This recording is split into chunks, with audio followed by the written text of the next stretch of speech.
శ్రీ గురుభ్యో నమః. చిన్ననాటి చందమామ కథలకు స్వాగతం. ఈనాటి కథ శీర్షిక అడవిలో తోలుబొమ్మలాట. అనగనగా ఒక ఊళ్ళో తోలుబొమ్మలాట రంగోజీ ఉండేవాడు.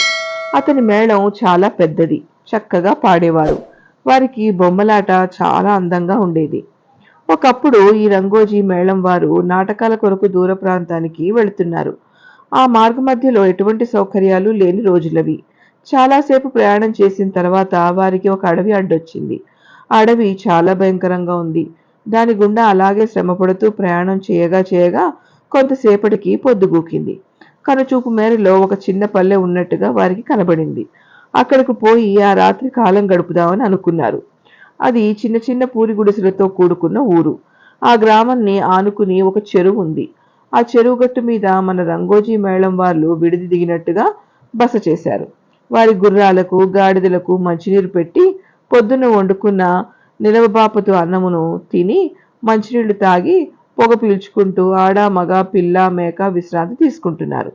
గుర్రాలు గాడిదలు అక్కడున్న పచ్చిక ఆనందంగా మేస్తున్నాయి. అంతలో ఆ గ్రామస్తుల్లోని నలుగురు పెద్దలొచ్చి, మా ఊళ్ళో మకాం వేశారు గనక ఈ రాత్రి ఇక్కడ ఒక ఆట ఆడండి, పొద్దున్నే మీకు సంభావన ఇచ్చి పంపిస్తాం. కానీ మా వద్ద దీపాలకు చమురు కూడా లేదు, తెరకు గుడ్డలు కూడా దొరకడం కష్టమే. అన్నీ మీ దగ్గరవే ఉపయోగించుకుని ఆటలాడి మమ్మల్ని ఆనందపరచండి అని బలవంతం చేశారు. వారి మాటలు తోసిపారేస్తే ఆ నట్టడవిలో ఏం ప్రమాదం వస్తుందో అని ప్రయాణ బడులకైనా లెక్క చేయకుండా చిట్ట చివరకు ఒప్పుకున్నారు. అక్కడి మనుష్యులు వారి మాటలు ధోరణి చిత్రంగా తోస్తున్నాయి. అడవి మనుషులైతే కాబోలు, కానీ వారు అలా కనిపించలేదు. కొంతసేపటికి చాలా ప్రయాసం మీద మేళం వారు గ్రామస్తులను కలిసి పందిరి తయారు చేశారు.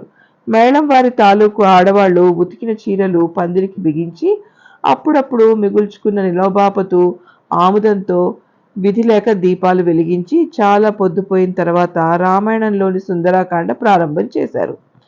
గ్రామ ప్రజలు అక్కడికి చేరి బొమ్మల గంతులు, వారి పాటలు, తాళపు చెప్పుళ్ళు, మృదంగం మోతలు విని ఒకరివైపు ఒకరు చూసుకుంటూ లొట్టలు వేసుకుంటున్నారు. కొంతసేపటికి అమాంతంగా ఆంజనేయుల వారి బొమ్మ తెర మీదకు వచ్చింది.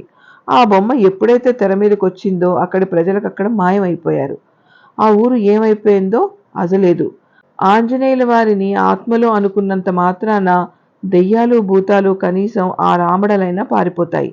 ఇక హనుమంతుడిని చూడటమే సంభవిస్తే కాలి కొద్దీ వెనుకకు తిరిగి చూడకుండా పరిగెడతాయి. అంత భయం వాటికున్నప్పుడు పూర్వం అవి మనుష్యులను అనేక విధాలుగా తిప్పలు పెట్టాయి. ఆంజనేయుని స్మరించి పూజించి మన పూర్వులు ఈ బాధ నుండి తప్పించుకునేవారు. మన రంగోజీ మేళం వారికి దెయ్యాలు పారిపోయిన సంగతి తెలియదు. వాళ్ళు అలానే ఆడుతూ ఉన్నారు. కొంతసేపటికి మేళగాళ్లలో ఒక యువకుడు మంచినీళ్ళండి బాబయ్య అంటూ బయటికి వచ్చాడు. ఎవరూ లేరు, గ్రామము కనిపించలేదు. అతని కంగారు పట్టి చర్రున లోపలికి పోయి మేళతాళాలు ఆపుజేయించి తను చూసి వచ్చిందంతా గాబరా పడుతూ చెప్పాడు. అందరూ ఒకసారి ఆశ్చర్యపోయి బయటికి వచ్చి చూస్తే భయం కూడా వేసింది. ఇదంతా దెయ్యాల మాయ, మన ఆంజనేయులు గారు తెర మీదకు రావడంతోటే వీళ్ళంతా పారిపోయారు అని వాళ్ళంతా నిర్ధారణ చేసుకుని మిగిలిన రాత్రి కూడా ఈ విగ్రహాన్ని ఆడించుకుంటూ ఉందాం, మరే దెయ్యము ఇక్కడికి రాదు అని చెప్పుకుంటూ ధైర్యం తెచ్చుకుని వీర హనుమాన్ అంటూ తెల్లవార్లు చేతి చమురు భాగవతం ఆడుతూ కాలం గడిపారు.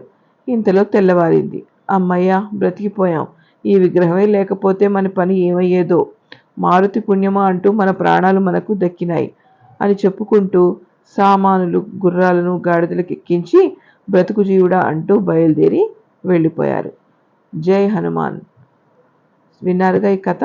మీకు ఇది నచ్చితే తప్పకుండా మీ అభిప్రాయాల్ని మాకు తెలియచేయండి. అలాగే మా ఛానల్ని సబ్స్క్రైబ్ కూడా చేసుకోండి. ఇక కథ కంచికి మనం ఇంటికి.